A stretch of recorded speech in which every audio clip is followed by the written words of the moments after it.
අන්‍යහසව මගේ යාළුවනේ ඔන්න අදත් මං ආවේ EPS topic 2025 දැන්ට මුහුණ දීලා විභාගයට මුහුණ දීලා ඉන්න ඔයාලට ඉදිරියට විභාගයට මුහුණ දෙන්න ඉන්න ඔයාලට වැදගත් වීඩියෝ එකක් අරගෙන.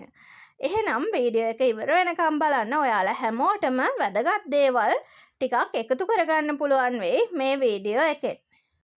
මං අද කතා කරන්න යන්නේ විභාගයට දැනට ආපු දේවල් ගැන. එතකොට ඒ වගේම කට් ඔෆ් එක කොහොම වෙයිද, මොන වගේ ලකුණක් වෙයිද, ඒ වගේම වැට උඩ වගේ ලකුණක් ආපු ඔයා ඉදිරියට මොකද කරන්න කියලා දැන් හිතා ගන්න බැරුව ඇති. ඔයා මොනවද කරන්න ඕනේ?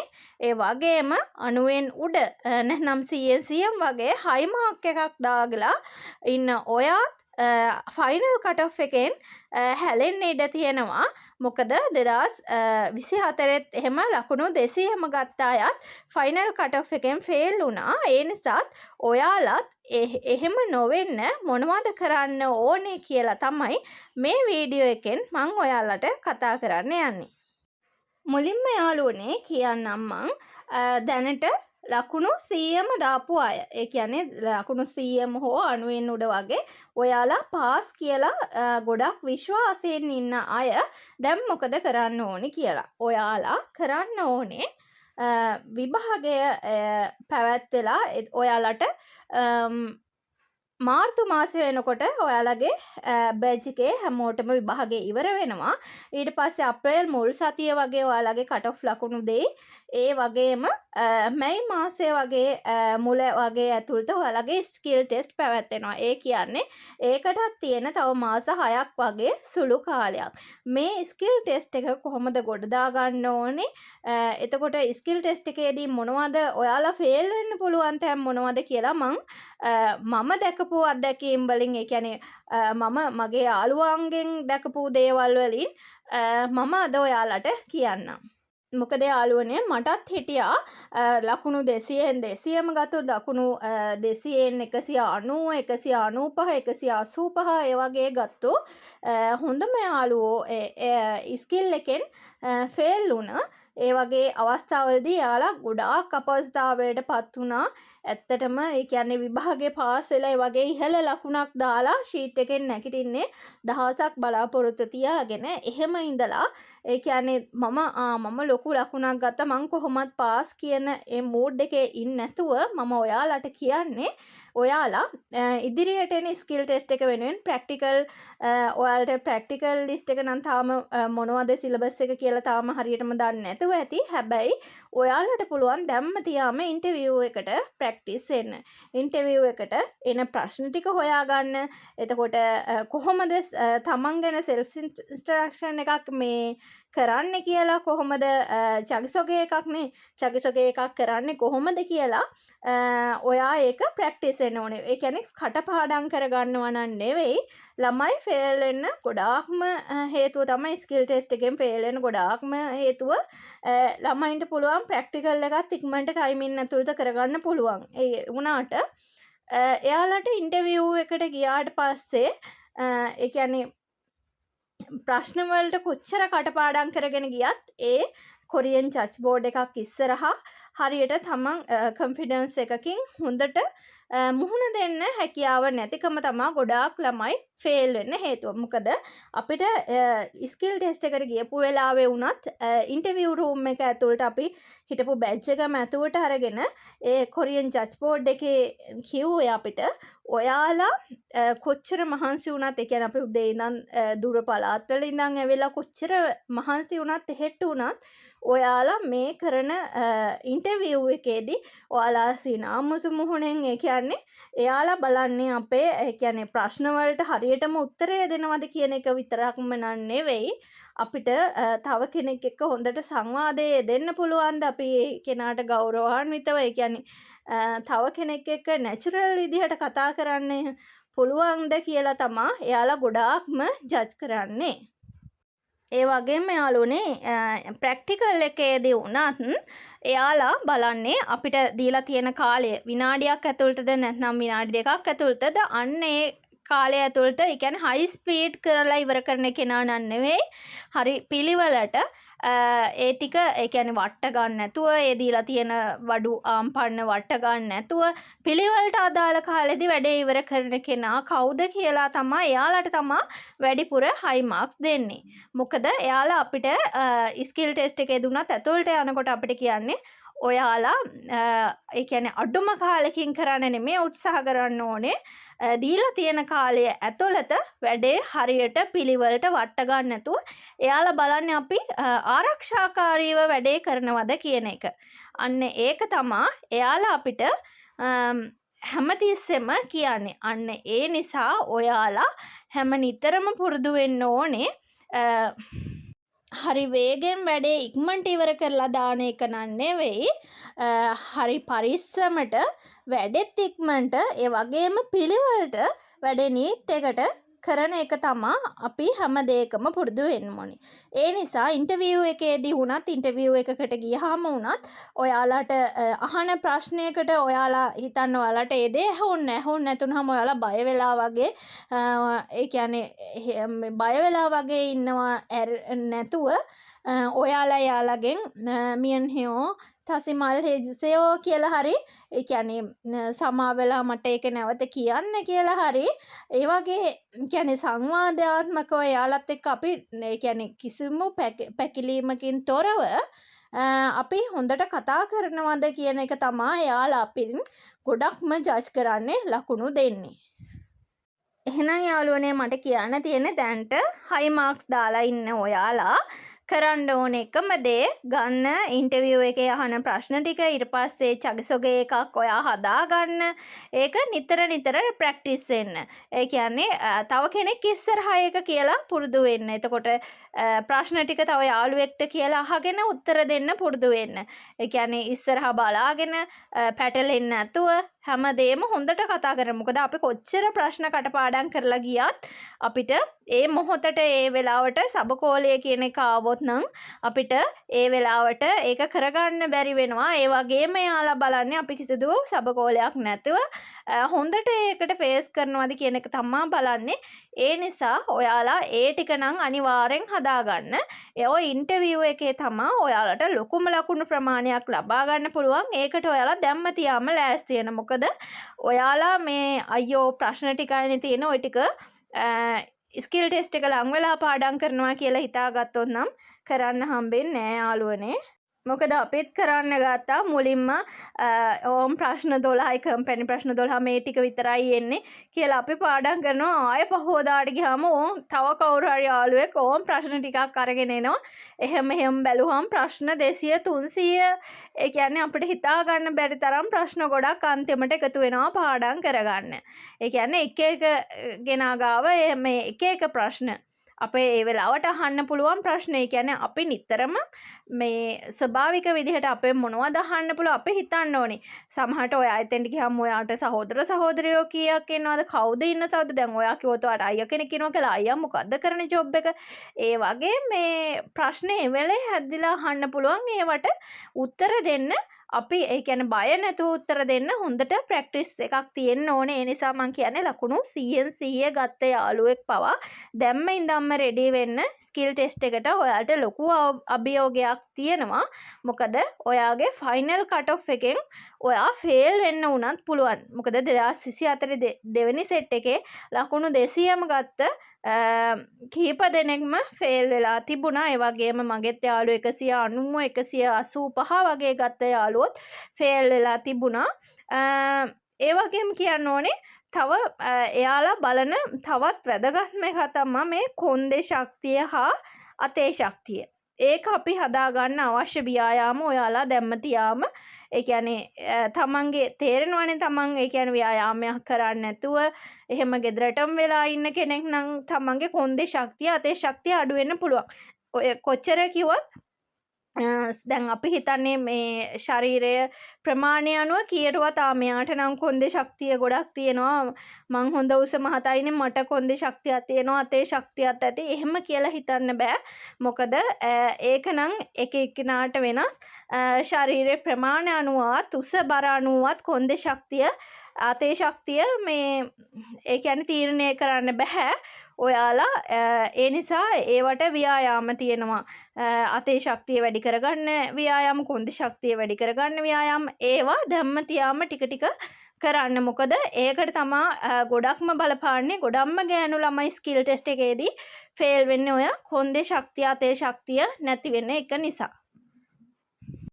එහෙනම් දැනට ඔන්න ලකුණු 85න් වගේ උඩ ගත්තු මගේ යාළුවෝ හැමෝටම සුබ පැතුම්.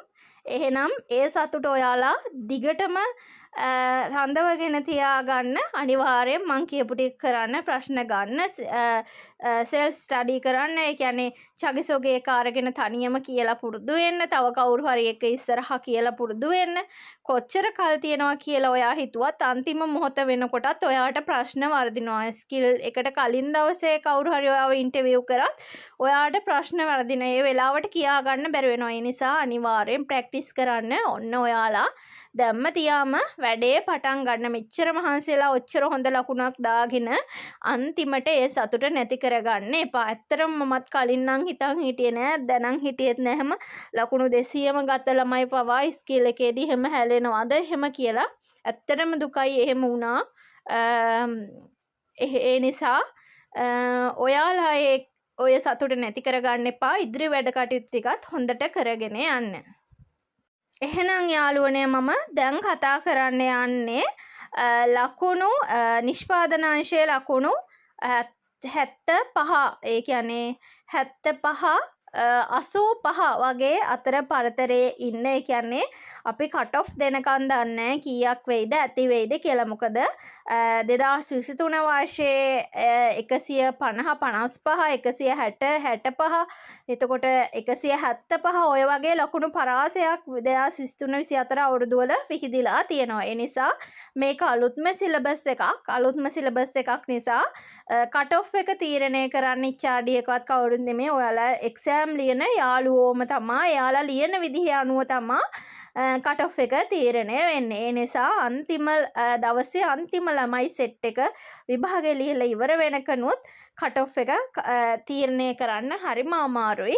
දැනට අපිට විශ්වාස කරන්න පුළුවන්. මොකද දැන්ට ඉහළම කට් ඔෆ් එක නිෂ්පාදනාංශ ගිහින් තියෙන 175 2024 පළවෙනි සෙට් එකේ 175. ඒ කියන්නේ 100ට අගයක් බැලුවොත් 87.5 වගේ. කියන්නේ උපරිම අගයක් ගියත් යන්න පුළුවන් ඒ වගේ ලකුණක්. ඊට වඩා සමහරට වැඩි වෙන එකක් නැහැ. අලුත් සිලබස් එකක් නිසා ඒ කියන්නේ සෙකන්ඩ් ට්‍රයි, ඒ කියන්නේ පළවෙනි පාර නෙමේ, ඊට කලින් ලියපු කෙනෙක් එක්ක වුණත් ඔයාලට අලුතින්ම ලියන කෙනෙක්ට ලොකු තරගයක් වෙන අවුරුදු වගේ අදාළ වෙන්නේ. මොකද මේ පාර විභාගෙට ගොඩාක් නව විෂය නිර්දේශයට අලුතින් එකතු වුණ පාඩම් වලින් ප්‍රශ්න හැදිලා තිබුණා. ඒ නිසා ඔයාලට ඒ හැමෝගෙම දැනුමත් එක්ක බලනකොට සමහර විට කට් ඔෆ් එක අඩු වෙයි කියලාත් විශ්වාසයක් තියෙනවා. ඉතින් අපි ඒ ගැන හිතන්නේ නැතුව මම කියන්නම් ලකුණු 75 නිෂ්පාදනාංශයේ ලකුණු 75 ඒ වගේම 85 වගේ ඔයාලා කට් ඔෆ් එක වැට උඩ වගේ ඉන්න සෙට් එක මොකද කරන්න ඕනේ කියලා. ඒ වගේම යාළුවනේ දීවරාංශයේත් 125 වගේ ලකුණු මට්ටම් වලින් තමයි ඒ කියන්නේ සාමාන්‍යයෙන් ගියේ.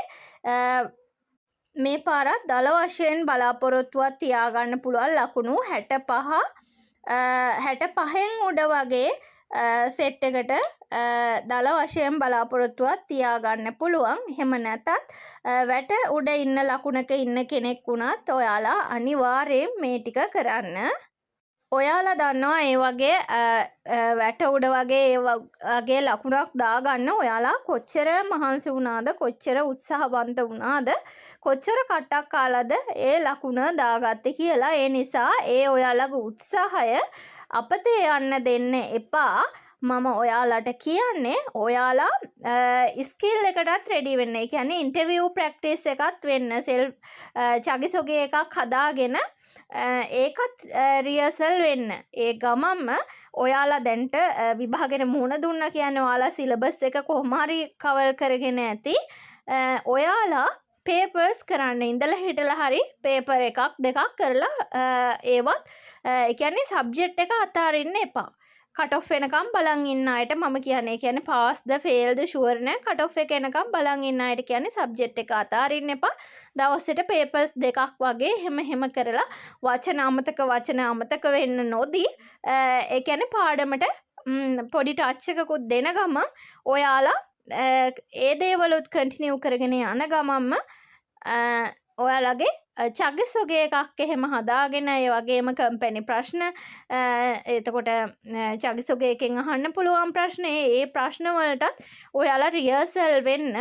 එතකොට ඔයාලට ප්‍රැක්ටිකල් ටෙස්ට් එක ගැන දැනුවත් වුණාට පස්සේ ඒ දේවලුත් කට් ඔෆ් වෙනකම් ඉන්න එපා. ඒවා අපතේ යන්නේ ඇත්තටම. ඒ නිසා ඔයාලා ඒ දේවලුත් ප්‍රැක්ටිස් කරන්න අනිවාර්යෙන්. මොකද ගිය පාර වුණා 2024 පළවෙනි සෙට් එක 175න් ගත්තේ. එතකොට දෙවෙනි සෙට් එකේදී යාලා හිතුවා උපරිම අඩු වුණත් ඒ කියන්නේ වෙන අවුරුදු වල කට් ඔෆ් එක සාමාන්‍යයෙන් එහා මෙහා යන්නේ ලකුණු 5ක් වගේ. ඒ නිසා යාලා හිතුවා උපරිම කට් ඔෆ් එක අඩු වුණත් 170ට වගේනේ අඩු වෙන්නේ. ඒ නිසා 165 තියෙන ළමයි හිතුවා අපිට නම් අහුවෙන්නේ නැති වෙයි කියලා. යාලා පුංචි මොහොත් බලාපොරොත්තුවක් නැතුව ස්කිල් එකට කිසිම ප්‍රැක්ටිස් එකක් නැතුව හිටියා. කට් ඔෆ් දෙනකොට ස්කිල් ටෙස්ට් එකට තිබුණේ සති දෙකක් වගේ පොඩි කාලයක්. ඒ කාලෙදී යාලා ගොඩාක් අසරණ වුණා. ඒ කියන්නේ මම දැක්කා ඒ කියන්නේ ඒ ළමයි ටික අපි ක්ලාස් එකට යනකොට කට් ඔෆ් දීලා පහෝදා යනකොට අලුතින් ළමයි 80ක්ම ඇවිල්ලා. ඒ 80 කියන්නේ 165 හිටපු කට්ටිය. එතකොට ඒ ළමයින්ට ප්‍රැක්ටිස් කරන්න උපකරණ මදි. එයාලට ප්‍රැක්ටිස් කරගන්න ටයිම් එකක් නැහැ. ඒ වගේම අනේ ඇත්තටම දුක ඒ දවසේ හරි සතුටින් ආව. එහෙම ළමයි ස්කිල් ටෙස්ට් එකේදී ෆේල් වුණා. මොකද එයාලට රිහර්සල් කරගන්න ටයිම් එකක් නැහැ. ඒ නිසා මං කියන්නේ ඒ වගේ වැට උඩ ලකුණක් දාගෙන ඉන්න ඔයා ෆේල් ඇති කියලා හිතලා අපරාධනේ සල්ලි කට් ඔෆ් වෙනකම් එනවා කියලා එහෙම ඉන්නේ නැතුව ගෙදර හිටියත් කමන්නේ. ඒවා නිතර ප්‍රැක්ටිස් වෙන්න. ඒ කියන්නේ ඔයත් හිතන්නේ මම ස්කිල් ටෙස්ට් එකට මුහුණ දෙන්න වුණොත් ඒක මං කොහොමද කරන්න කියලා හොඳට ප්‍රැක්ටිස් වෙන්න. ප්‍රශ්න ටික පාඩම් කරගන්න. චගසුගේ එකක් හොඳට හදාගන්න. මොකද ඔයාගේ මේ කට් ඔෆ් එකේ අඩු ලකුණක ඉන්න ඔයා ඒ කියන්නේ ඔයාගේ මාක්ස් එක අඩු ලකුණක තිබ්බත් ඔයා පාස් වුණත් ස්කිල් ටෙස්ට් එකේ ලකුණුත් එක්ක ෆයිනල් කට් ඔෆ් එක දෙනකොට ඔයා ෆේල් වෙන්න තියෙන ඉඩකඩ වැඩි නිසා ඔයා දැනගන්න ඕනේ අනිත් ළමයෙකුට වඩා. ඒ කියන්නේ දැන් 100ම ගත්තු ළමයෙකුට වඩා ඔහු ගොඩාක් හොඳට ස්කිල් ටෙස්ට් එකට මුහුණ දෙන්න. එහෙනම් ඔයා කරන්න ඕනේ මොකද්ද? ඒ කියන්නේ අනිත් අය කලින්ම ස්කිල් ටෙස්ට් එකට ප්‍රැක්ටිස් වෙනකොට ඔයා ප්‍රැක්ටිස් නොවී ඉඳලා හරියන්නේ. ඔයා යාලට වඩා හොඳට ප්‍රැක්ටිස් වෙන්නයි ඕනේ.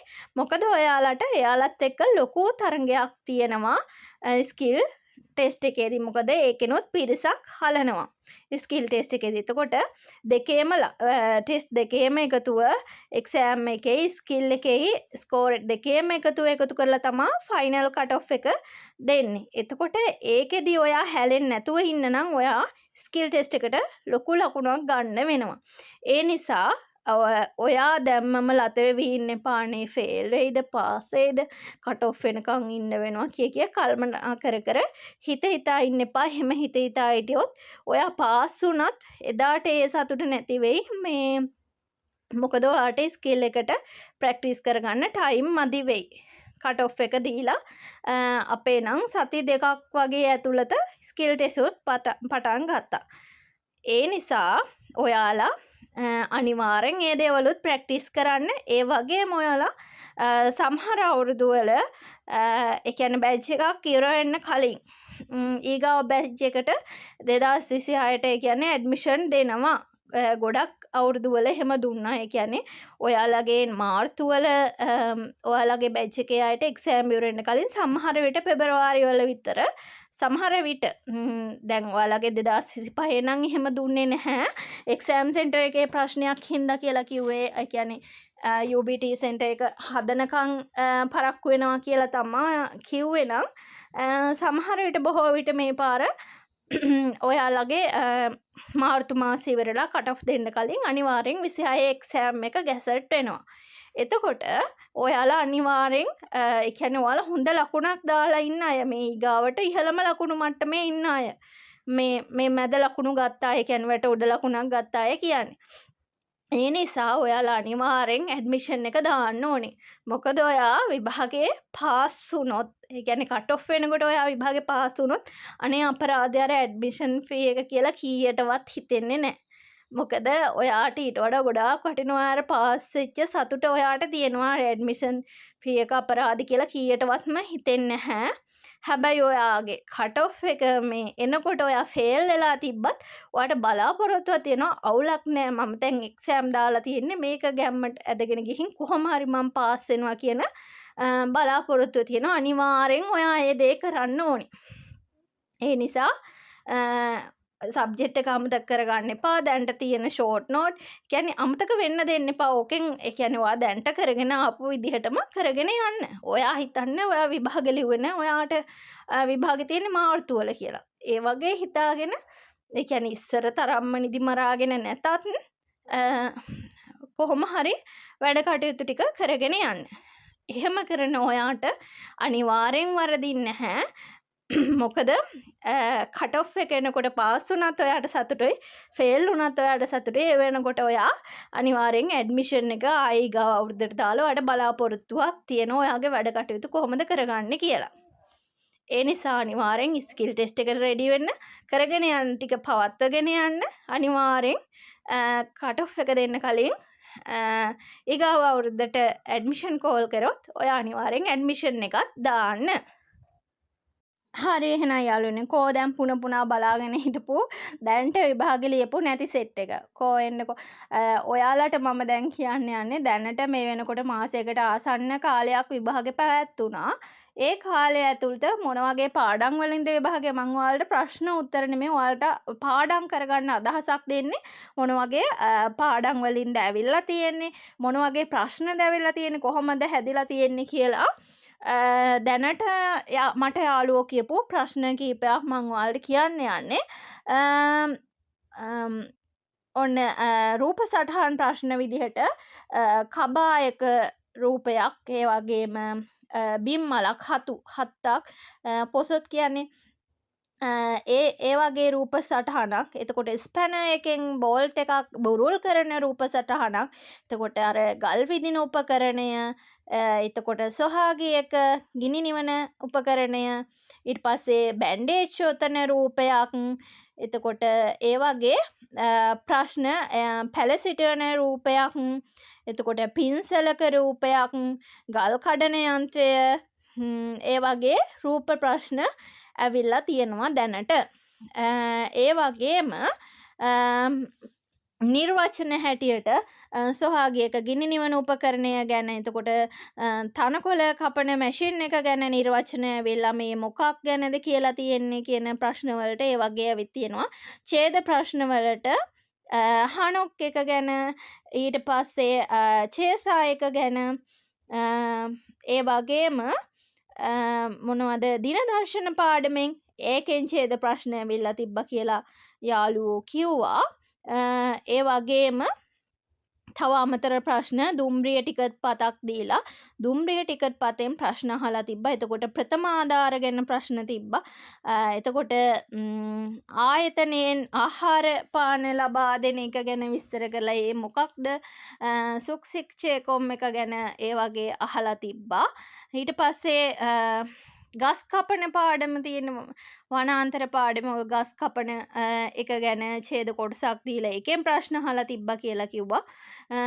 ඒ වගේම පොඩි පොඩි රූප පැන්සල මේසය ඒ වගේ මුලින් මං කිව්වා දුම්රිය ටිකට් පතෙන් ප්‍රශ්න ඇවිල්ලා තිබ්බා කියලා. ඊට පස්සේ ගුවන් ටිකට් පත ආයේ බස් ටිකට් පත ඒ වගේම ආයතනයේ විශිෂ්ටම සේවකයා ගැන විස්තරයක් වගේ දීලා ඒකෙන් ප්‍රශ්න අහලා තිබ්බා කිව්වා. එතකොට මාළු අල්ලන උපකරණ ගැන ඒ රූප ටික හොඳට බලා ගන්න ඒවයෙන් උත් ඇවිත් තිබ්බා කිව්වා. ඊට පස්සේ අර තැවුම් ප්‍රතිකාර කරන රූප සටහනක් දීලා ඒ මොකක්ද කියලා අහලා තිබ්බා කිව්වා. ඒ වගේම පාලමක් දීලා මොකක්ද කියලා අහලා තිබ්බා කිව්වා. දිසා ප්‍රශ්න ඒ වගේම සංඛ්‍යා වලින් ප්‍රශ්න ප්‍රස්ථාර ප්‍රශ්න ඒ වගේම සංඥා පුවරු වලින් ඔය අන්තිම පාඩම් වල තියෙන සංඥා පුවරු වලිනුත් ගොඩක් ප්‍රශ්න ඇවිල්ලා තිබ්බා කියලා යාළුවෝ කිව්වා. ඒ වගේම ඇන ගලවන රූපයක් එතකොට දුම්රිය ටිකට් පතෙන් පිටත් වෙන වෙලාව පිටත් වෙන්නේ කොහේ සිටද කියලා අහලා තිබ්බා කිව්වා. ඊට පස්සේ 60 වෙනි උපන්දිනය ගැන ඡේදයක් දීලා ඒකෙන් විස්තර අහලා තිබ්බා කියලා කිව්වා. විදේශ හැඳුනුම්පත ඒකෙන් ඡේද කොටසක් දීලා විදේශ හැඳුනුම්පත ගැන ඡේද ප්‍රශ්න ඇවිල්ලා තිබ්බා කිව්වා. පොඩි කොටසක් දීලා ඒකෙන් කියවලා තියෙන්නේ මොනවා ගැනද කියලා. ඒ වගේ ඒ සමහර ඔයාලට ඔය අමාරු පාඩම් කියලා ඔයාලා හිතනකෝ අලුතින් තියෙන රෙදිපිලි කර්මාන්තය පතල් කර්මාන්තය ඔය ආශ්‍රිත පාඩම් වලින් අමාරු ඡේද ප්‍රශ්නයක් දුන්නා. හැබැයි යාළුවනේ බය වෙන්න එපා. ඒ වගේ ප්‍රශ්නේ දැක්කහම බය වුණොත් තමයි ඔයාලට උත්තර හොයාගන්න අමාරු වෙන්නේ. ඒ වගේ ප්‍රශ්නයක් අපිට වචන මතක නැති වුණත් ප්‍රශ්න දිහා බලලා උත්තර 4න් අපිට ගලප ගන්න පුළුවන්. මොකද අපිට අමාරු උත්තර නෙමෙයි දෙන්නේ. පහසුවෙන් හොයා ගන්න පුළුවන්. ඒ කියන්නේ ප්‍රශ්නේ සංකීර්ණ වුණත් පිළිතුරු වලින් පහසුවෙන් හොයා ගන්න පුළුවන් පිළිතුරු තමයි එන්නේ. මුලින්ම ප්‍රශ්නේ දැක්ක ගමන් බය වුණොත් කලබල වුණොත් කරගන්න අමාරු වෙනවා. ඊට පස්සේ දෙතුන් දෙනෙක්ම කිව්වා විදේශ හැඳුනුම්පත ගැන විස්තරයක් එහෙම වෙත් තිබ්බා කියලා. ඒ වගේම දැම්නීම් පුවරුවක් දීලා ඒකෙන් මොනවා හරි ප්‍රශ්න ටිකක් අහලා තිබ්බා කිව්වා. වැඩපළ මාරු කරන එක ගැන පොඩි ඡේද කොටසක් දීලා ඒකෙන් කියවලා තියෙන්නේ මොකක් ගැනද කියලා එහෙම අහලා තිබ්බා කිව්වා. එතකොට අර ඛනිජ පාඩමේ ඛනිජ පුපුරවා හැරීම එතකොට ඔය වෙඩි බෙහෙත් අනම්මනම් ඔය වගේ රූප සටහන් තියෙන්නේ. අන්නේ ඒ රූප සටහන් වැඩිපුර ඇවිල්ලා තිබ්බා කිව්වා. ඒ වගේම ස්ප්‍රේ බොටල් එකක රූපයක්. එතකොට කොෆි ෂොප් එකක රූපයක්. එතකොට මාළු උගුලක රූපයක්. තෝම්පල් නේ. ඊට නෙක්ටයි එකක් ගලවන රූපයක්. එතකොට ශීඝ්‍රගාමී තැපෑල ගැන ඡේද කොටසක් දීලා ඒකෙන් ප්‍රශ්න අහලා තිබ්බා කිව්වා. ඒ වගේම පින්තාරු වැඩ කරන රූපයක් දීලා මේ මොනවද කරන්න කියලා එහෙම අහලා තිබ්බා කිව්වා. ඒ වගේම යාළුවනේ සංඛ්‍යා ඒ කියන්නේ සංඛ්‍යාවක් දීලා ඒ සංඛ්‍යාව හඳුන ගන්න තිබ්බා කිව්වා. ඊට පස්සේ ඇන ගහන එකක් ඇන ගලවන එකක් එතකොට පනාවක රූපයක් එතකොට සත්ත්ව අර ගොවිපළ අපද්‍රව්‍යස්කරණ එක ගැන ප්‍රශ්න. ඊට පස්සේ ආරක්ෂිත පටි අංජොන්තේ එකක් දීලා මේ මොකක්ද කියලා එහෙම අහලා තිබ්බා කිව්වා. ඊට පස්සේ පින්කන් ප්‍රශ්නවලත් ටිකක් ලොකු විදිහට ඡේද කොටස දීලා වගේ ඒකේ හිස් තැනට දාන්න තිබ්බයි. කියන්නේ කිව්වා වැඩ කරන අතරතුර හදිස්සියක් වෙලා ඔන්න යන්න වුණා එළියට යන්න වුණා. එතකොට එයා මොකද්ද ගන්නෙ චොත එකක් ෂෝට් ලිව් එකක් අන්න ඒ වගේ පොඩි පොඩි වචන දාලා හිස් තැන් පුරවන්න තිබ්බා කිව්වා. ඒ කියන්නේ පොඩි ඡේදයක් වගේ විස්තරය දෙනවා. හිස් තැනකුත් ඒක ඇතුලේ දෙනවා.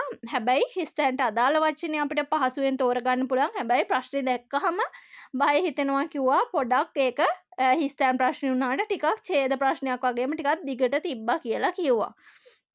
ඊට පස්සේ ව්‍යාකරණ වල ගෝනාසෝ යමක් කරලා ඉවර වෙලා එතකොට අන්න ඒ වගේ මේක කරලා ඉවර වෙලා ඒ වගේ ව්‍යාකරණ ඇවිල්ලා තිබ්බා කිව්වා. එතකොට ගොවිතැන ආශ්‍රිත පාඩම් වලින් ටිකක් වැඩිපුර ඇවිත් තිබ්බා කියලා ගොඩක් අය කිව්වා. ඒ වගේම ඡේදයක් දීලා ඡේදෙන් කියලා තියෙන දේ හොයන්න දින දර්ශන පාඩමෙන් අර සූර්ය දින දර්ශන චන්ද්‍ර දින දර්ශන ඔය පාඩමෙන්. ඒ වගේම මොනවා ලිපි ලේඛන ටිකක් දීලා මේ මොනවද කියලානේ ඒ කියන්නේ ඒවෙන් කියවෙන්නේ මොකක් ගැනද? ඒ කියන්නේ ලියකියවිලි ගැන. ලියකියවිලි ගැන එහෙම.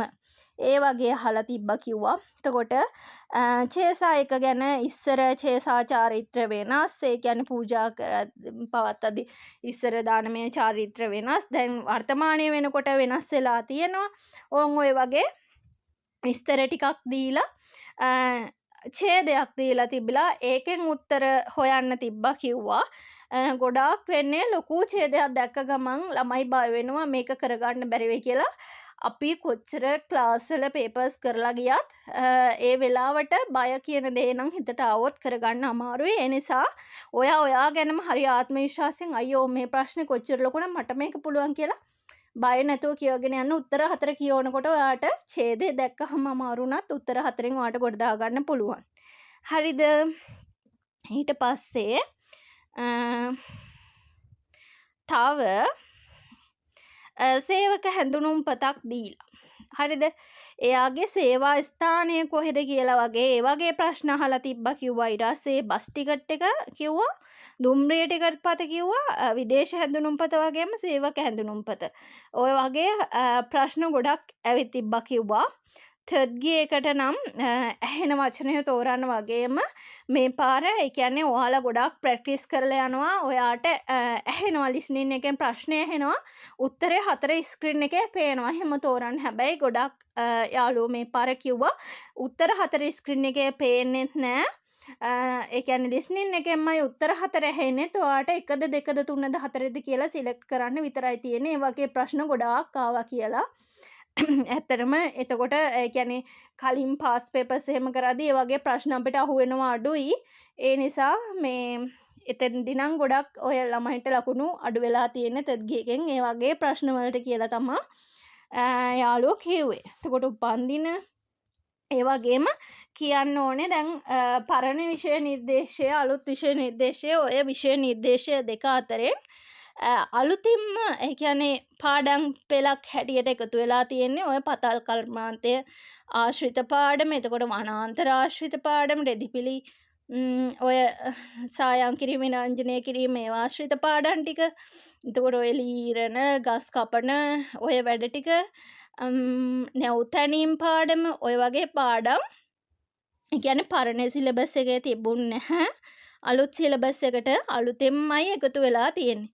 එතකොට ඔයාලව මෙතනින් ඒ කියන්නේ එයාලා බලාපොරොත්තු වෙන්නේ සිලබස් එකක් වෙනස් කරලා රටාව වෙනස් කරන්නනේ. ඒ කියන්නේ ළමයින්ගේ අර ආපු ලකුණු රටාව වෙනස් කරලා හපව් මේ යථා තත්ත්වයට පත් කරන්න. මොකද පහුගිය ටිකේ පරණ සිලබස් එක හොඳටම ළමයි පේපර් ප්‍රැක්ටිස් කරලා අන්තිමට ලකුණු 200 175ට එනකන් කට් ඔෆ් එක වැඩි වුණා. ඒ රටාව වෙනස් කරලා කට් ඔෆ් එක හපව් ඉස්සර තිබුණ විදිහටම අඩු මට්ටමකට ගේන්න හින්දා ඔයාලට අලුත් පාඩම් ටිකක් අලුත් සිලබස් එකක් දාලා තියෙනවා දැන් විභාගේ. එතකොට අනිවාර්යෙන් එයාලා ඒ අලුත් පාඩම් ටාගට් කරනවා. ඒවෙන් දැනට වැඩිපුර ප්‍රශ්න ඇවිල්ලා තියෙනවා. ඒ නිසා ඔයාලට කියන්න තියෙන්නේ අලුත් පාඩම් ටිකේ තියෙන රූප ප්‍රශ්න, උපකරණ ටික, එතකොට මොනවද ඒවෙන් කෙරෙන්නේ, ඒවෙන් කෙරෙන කාර්යයන්, එතකොට ඒවා ටික හොඳට වැඩිපුර බලා ගන්න. පතල් කරත්තේ ඔය වගේ වචන ගොඩක් ඒවා රූපවලට එහෙම ආවා කියලා යාළුවෝ කිව්වා. එහෙනම් යාළුවනේ මං හිතනවා ඔයාලට මේ වීඩියෝ එක ගොඩක් වැදගත් වෙන්න ඇති කියලා. එහෙනම් හොඳට පාඩම් කරන්න. දැන්ට විභාග ලියපු අය, විභාග ලියන්න ඉන්න අය, ඔයාලා හැමෝම ඔයාලගේ හින වෙනුවෙන් මහන්සි වෙන්න. ඔයාලා හැමෝටම පුළුවන්. එහෙනම් හොඳට වැඩ කරන්න. හැමෝටම ජය වේවා. Take